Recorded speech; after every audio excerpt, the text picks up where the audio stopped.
So we need to select research priorities that need to be guided and motivated, justified by the grant vision.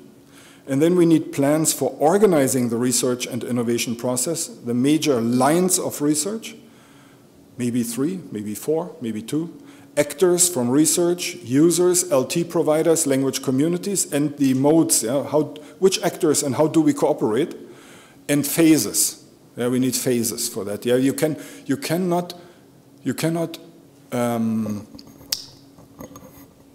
cannot claim that you are able to plan, for instance, a time 6 years ahead in the same granularity as the first years. That's pretty clear. And from that, then we can talk about instruments. What are the instruments that are there already? And here we have to be very careful because this big European machinery is not shy in making up new instruments every day. So we need to not to lose any opportunities. We always need to we need to adjust this to new planning because it's clear that during the next 2 years or during the next months even, there will be lots of discussion about other types of organizing research. So the instruments is very important that comes, and that needs to be flexible, stay flexible. We need to say that, give some preferences and reasons, and then derive at the end the actual roadmap. And here we need to be prepared. That needs to be adjusted to the opportunities of support. The preparation of roadmap, actions, timelines for preparations, and major research strands, the actions, whether they will be very large projects, one possibility, or programs within programs, or call it clusters. I mean, one thing is for sure, we need to propose something, otherwise this is not justified what we want to do that's bigger and different from the normal cooperative projects that we are normally involved in. But it cannot be a complete new EU research program. It needs to be somewhere in between, and the way how we organize it and propose it, that needs to be in sync with the general discussion. So maybe major clusters, strands, projects of projects, programs within a program. And now coming back to the solution visions, because this will be really, and there we need your help, come to the consultation processes. I will say in a moment how this is going to be decided on. So we cannot have 6 or 7 big leading visions, that's too many. And having one would be maybe pressing all the stuff that Joseph just showed into one. That's almost impossible. So some compromise in between. So, and there's a possibility either. Now, what do we do now with the infrastructures and the resources? What do we do with that? There's 2 possibilities that we have. One possibility is that we say we have 2 or 3 lead solutions, application scenarios that drive the whole process, and have one horizontal supporting big endeavor dedicated to providing all the needed resources and tools, basic machinery and resources for all the languages that are included. One possibility has advantages, putting it together as one big one, has disadvantages, because it may be decoupled from research if you put it together, so it has advantages, disadvantages. Or the other one, to phase in the resource building into the lines. So that's not, I'm curious what you think, but it's not yet decided, but that will be one of the major points. So then we need to be broad in the sense that these visions, just the way that Joseph already sketched now with the visions seen from the technological viewpoint, not yet from the market and from the convincing, from the persuasion. There need to be several technologies combined, so there could be technologies that combine, let's say, speech and semantics and multimedia and maybe even mobility if it's convincing and driving enough. They need to be broad, but they need to be also selective. They cannot include all of the field. I mean, we can dream up things where there's space for every part of research, but that would not make sense. So they need to be selective, but they need to be broad. They need to be multilingual. We cannot do anything for single languages, but not all of them need to be cross-lingual. Of course, translation would be cross-lingual. There could be cross-lingual search maybe also. Not all of them need to be cross-lingual. They need to be LT-centered. I will say what I mean with that. By that picks up a theme that Roberto had on his slides. we always say that there are many applications that have language technology as part of that. Yeah? Could one of these things be one of our driving solutions, where maybe language technology is only 30%? Do we want this? Yeah, so I think the lesson is that we should take language technology-centered applications, even if we can think of many, many others where language technology only plays a smaller but very important part.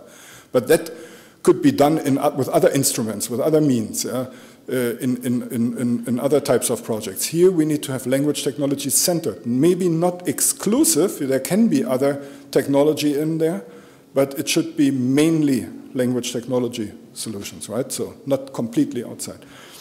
And then we need to have things where the technologies are really immature. Yeah, we cannot take, industry very often wants us to perfect something that is already on the market. Yeah? So then we need to have something that's immature, but areas that have gradual maturation. There are certain things like fusion, for instance, nuclear fusion, for which I would not really like to stage such a program because there could be disruptive. Yeah, there's big jumps necessary, big jumps. We need something where we can be sure that even if we don't get the utmost breakthrough, yeah, that we can deliver something that is much, much better than today. So areas that have gradual maturation, not something that explosively will happen. If 1,000 people think, one will have the big idea and then everything changes. Fortunately, our field is not of that sort anyway. And then they need to be scientifically ambitious, but they need to be commercially over-ambitious. So if there's something of which you know that commercially you could very well do it within the next few years, why should we really touch it and not leave it to industry? That would mean there's no market, yeah? Because there's some word that is called preterm maturation, yeah? That if something becomes mature long before you think. We need to be aware, we need to be careful not to have these areas, because otherwise after 2 or 3 years of our project, there will be the press release from the US that this thing is now very big on the market. It's the next big application of Google. So we need to be ambitious enough, yeah? And commercially over-ambitious. That's very important too. Okay, and then there are ingredients of which take it as a building block thing, yeah? And it's a little bit like what Joseph said, because his visions were actually combinations of main technology trends that probably will have to be there. Cross-linguality will have to be there. Semantics was in, mobility was in, personalization is in, text is in, speech is in, multimedia is but not in all. Not every of these need to be in all. And they need to be application areas, like Joseph mentioned many, web search, translation, personal assistance, knowledge building, and so on. So we don't have to slavishly follow now the vision report and put everything that one vision group could dream up, because they didn't want to lose out, to press it into one project. Yeah, this is not the exercise. Now the exercise is to have convincing solutions that drive this. So what's now the procedure, yeah, of getting to there? And there we need all of your help, and please participate. Yeah. So the editorial board of the Meta Technology Council will now draft a skeleton, yeah, on this basis, on the basis of that skeleton that I showed to you, filling in all the stuff that can be filled in that don't require your decision and the decision of the consultation input and so on. Then discuss it in the Meta Technology Council, and now it's a circle. Use the input from the consultation process, because the European Commission will start, as Roberto has said in his presentation, there's going to be a consultation process, yeah, and many of you will take part in that, be invited. That needs to be that way, otherwise, yeah, the European Union cannot have such a big expenditure without going through such a process.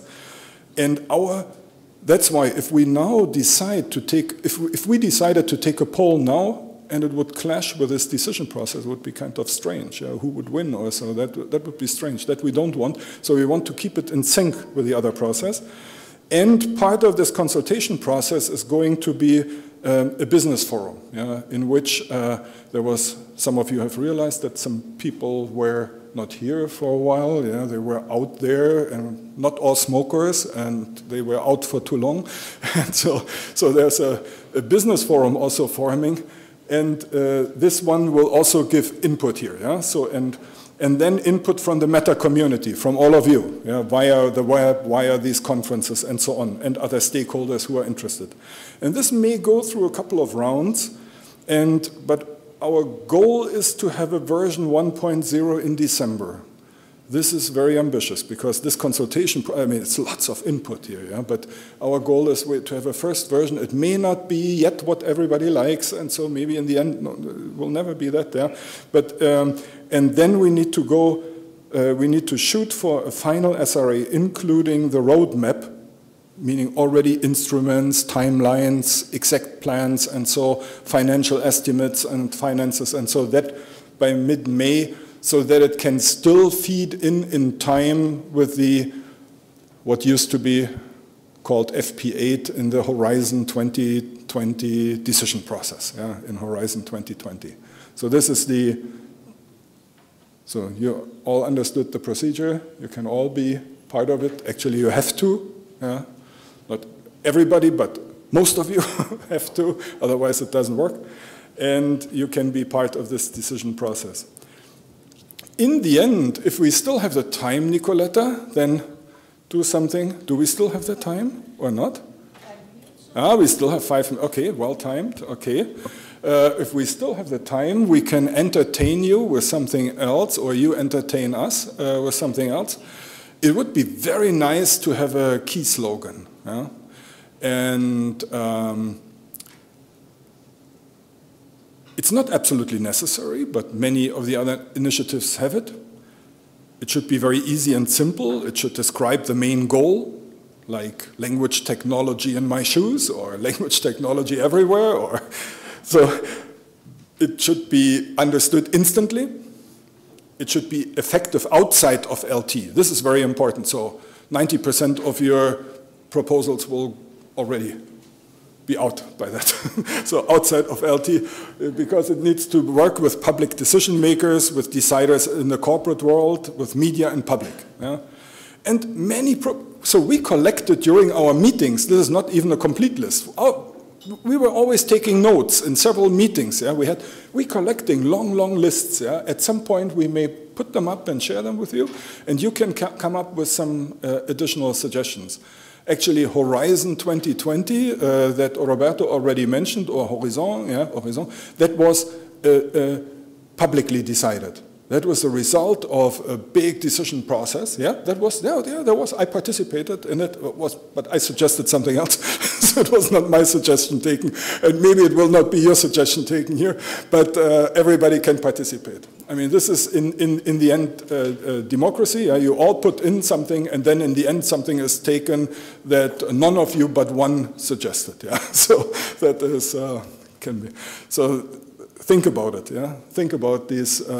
We won't go through here and discuss those now because this is a matter of taste, and one shouldn't discuss matters of taste in conferences with very factual content. But so thank you very much, and we still have time for questions, and I believe there will be questions for this topic, because the SRA is really the important thing. Here we have the big chance to mess up completely if we don't watch it, but if we use the chance, we also have the chance of getting it right. So thank you for your attention.